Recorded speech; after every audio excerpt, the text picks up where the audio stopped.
For more than half a century, this four-engine jumbo stood as a symbol of global aviation power. It connected continents, defined long-haul travel, and earned a title few aircraft ever receive, the Queen of the Skies. But in recent years, that era appeared to be closing. One by one, major carriers, British Airways, Qantas, and Delta, retired their giants. The world changed. Twin-engine wide-bodies reshaped the economics of long-haul travel. In Frankfurt, however, Lufthansa made a different calculation, not to retire the jumbo, but to double down on it. But why? How did the airline plan for it? Let's dive in. To understand why Lufthansa has held on to the Boeing 747 for so long, you have to go back to the beginning. In 1970, Lufthansa became the first airline in Europe to put the jumbo jet into service. At the time, the jumbo jet didn't just enter the market, it changed it. Suddenly, flying long-haul wasn't reserved for a select few. The world felt smaller, more reachable, and that shift mattered. From early on, this airline didn't treat the aircraft as just another aircraft type.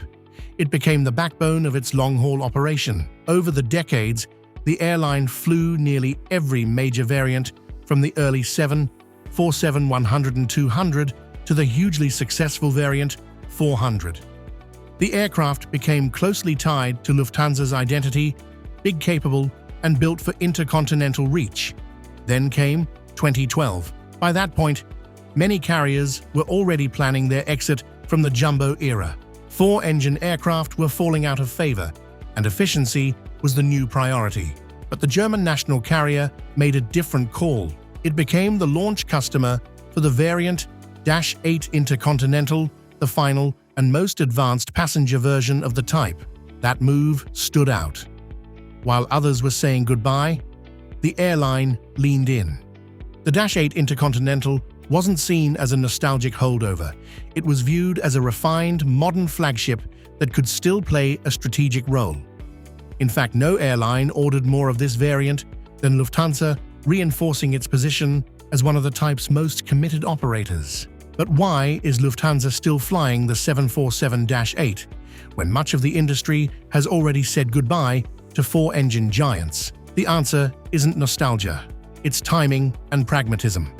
When Lufthansa placed its bets on a newer version, aircraft, the 777X, the plan was straightforward: bring in the new flagship and gradually phase out older aircraft, including parts of the 747 fleet. But the reality didn't cooperate. Delays in the 777X program stretched far beyond the original timeline, pushing deliveries years to the right. What was supposed to arrive around 2020 is now not expected before at least 2026. That created a very real problem. Long-haul demand didn't pause. Slots at Frankfurt didn't magically multiply. The carrier suddenly faced a capacity gap at the worst possible time.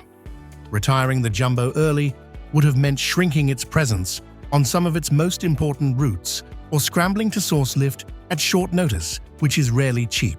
Therefore, keeping the 747-8 in service wasn't sentimental. It was the most rational move available. The aircraft were already paid for, already integrated, already crewed, extending their life costs far less than trying to replace that capacity overnight. Then there's another factor many people overlook: Lufthansa Technik. While other airlines outsource heavy maintenance and swallow the bills that come with it, the airline has one of the most capable in-house MRO operations in the world. That changes the math completely. The 747 is not a cheap airplane to maintain. Four engines, complex systems, aging airframes, none of that screams low cost. But with Lufthansa Technik handling major checks, overhauls, and modifications internally, the economics look very different. The airline isn't exposed to the same third-party pricing pressure as competitors. What might be an unbearable burden for others becomes manageable, even strategic, for this German airline. And finally, commercially, the 747-8 still earns its keep. From Frankfurt, the aircraft is deployed where size actually matters. High-demand North American routes like New York, Washington, Chicago, Miami, and Los Angeles can absorb the capacity, especially in premium cabins. The Dash 8's first and business class footprint makes sense on routes where corporate demand remains strong. South America, particularly São Paulo, tells a different story. There, cargo plays a decisive role. The Queen aircraft's belly capacity allows Lufthansa to carry serious freight alongside a full passenger load. On long sectors where cargo margins are healthy, that extra volume can tip the balance from decent to highly profitable. And in parts of Asia, Delhi, Bengaluru, Seoul, Shanghai slot constraints and sustained demand make larger aircraft practical. When you can't easily add frequencies, adding seats per departure becomes the smarter play. All of these show that for now, the Dash 8 fills a very specific role inside the German airlines network, one shaped by delayed replacements, internal capabilities, and carefully chosen markets. We have explored the key reasons behind Lufthansa's decision. But what do you think? Is this airline taking too big a risk by betting on an icon of the past? Let us know your perspective in the comments. And if you enjoy thoughtful aviation analysis, subscribing ensures you won't miss what comes next. But whatever your view may be, it's hard to deny that Lufthansa is continuing to reinforce the presence of the 747 in its fleet. In fact, the airline is doubling down, not by squeezing more seats in, but by turning the aircraft into something far more deliberate, a flagship for premium travel. Instead of treating this jumbo jet as a fading symbol of another era, it is pouring serious money into refitting it with the new Allegris cabin concept. This isn't a cosmetic refresh. It's a statement about where the airline thinks real competitive value still lies. So what did the airline do? Start with first class. On the 747-8, it's being rebuilt around enclosed suites with sliding doors, actual private spaces, not just wider seats with a bit of extra trim. The idea is simple. If you're going to offer first class in 2026 and beyond, it has to feel meaningfully different.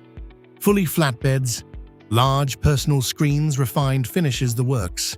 Surprisingly, at a time when many airlines have quietly eliminated first class, Lufthansa is choosing to refine it instead of removing it. More than that, business class sees just as dramatic a shift. Direct aisle access for every passenger, fully flat seats, more personal space, all the features that today's premium traveler simply expects. But beyond the specifications, the design focuses on privacy and calm. Because business travelers aren't looking for spectacle, they want an environment where they can work, rest, and step off the aircraft functionally. Allegris seems built around that reality. And then there's the upper deck, the 747's signature feature. Few spaces in commercial aviation feel as distinctive. Lufthansa understands that. Rather than letting it fade into nostalgia, the airline is reshaping it into an exclusive premium zone, leaning into the intimacy that smaller twin-engine aircraft simply can't replicate. The upper deck becomes less of a novelty and more of an experience. All of these make clear how Lufthansa goes against the trend of the entire industry, where others densify cabins and trim away high-end offerings in pursuit of efficiency. This carrier is making a different bet that premium differentiation still matters and that certain passengers will pay for it. In that sense, the 747 isn't just being preserved. It's being repositioned not as a relic, but as a carefully engineered showcase for what the airline wants its brand to represent in the years ahead. As of February 20th, 26, the passenger Boeing 747 is no longer common, but it hasn't disappeared either. Instead, it survives in a handful of fleets, each airline using it for very different reasons. At Korean Air, the intercontinental version remains a specialized tool. The airline still operates 4 passenger examples, roughly a decade old, not brand new, but far from worn out. These aircraft are primarily deployed where their strengths still matter: high-capacity, premium-heavy, cargo-friendly long-haul routes. Seoul-Incheon to Los Angeles has become one of the jumbo's most consistent assignments, alongside select Asian destinations such as Tokyo, Narita, Taipei, and Hong Kong during peak demand. Still, the long-term direction is clear. As newer widebodies arrive, the jumbo's role will gradually narrow. Besides, Air China takes a more mixed approach. It continues to operate both the 747-400 and Intercontinental, though not every frame is always in commercial passenger service. The older 400s, now well over 2 decades old, mainly serve dense domestic trunk routes like Beijing to Shenzhen or Guangzhou, where sheer volume justifies their size. The Dash 8 handles longer missions, including services to New York and Washington, with occasional appearances in Frankfurt. Here the aircraft is less about symbolism and more about practicality. As long as demand supports the economics, it stays. But the gradual phase-out of older airframes is inevitable. Besides, Russia Airlines presents perhaps the most unusual case. In a constrained environment, with limited access to new Western aircraft, stored 400s have taken on renewed importance. Several have been reactivated to serve ultra-long domestic routes from Moscow-Sheremetyevo to destinations in the Russian Far East, such as Yuzhno-Sakhalinsk and Magadan. Configured with more than 500 seats, these aircraft allow the airline to carry large volumes of passengers while reducing frequency on routes that are long, thin, and operationally demanding. It's not a glamorous comeback story, it's adaptation under pressure. Taken together, the passenger 747 has become an exception. But nothing lasts forever. Lufthansa has formally scheduled the retirement of its 400 fleet by 2028. With airframes now averaging more than 2 decades in service, the economics are becoming harder to defend: higher fuel burn, heavier maintenance cycles, and increasing environmental pressure. Aircraft such as the Airbus A350 and the Boeing 787 will gradually assume those missions, bringing quieter cabins and far greater efficiency. The departure of the variant 400 will mark the end of a familiar chapter. For decades, it anchored long-haul networks and defined the silhouette of global hubs. Its retirement is not a failure, it is simply the progression of technology. Yet the story of the 747 may not be entirely written. While the Dash 8 continues as a calculated extension of the type's life, a far more intriguing question lingers: could the jumbo ever return in a new form? If the idea of a modernized jumbo jet sounds improbable, you may want to explore our previous analysis. New Boeing 747 is finally making a huge comeback, that change aviation that we pinned at the end of today's episode. Thanks, and see ya.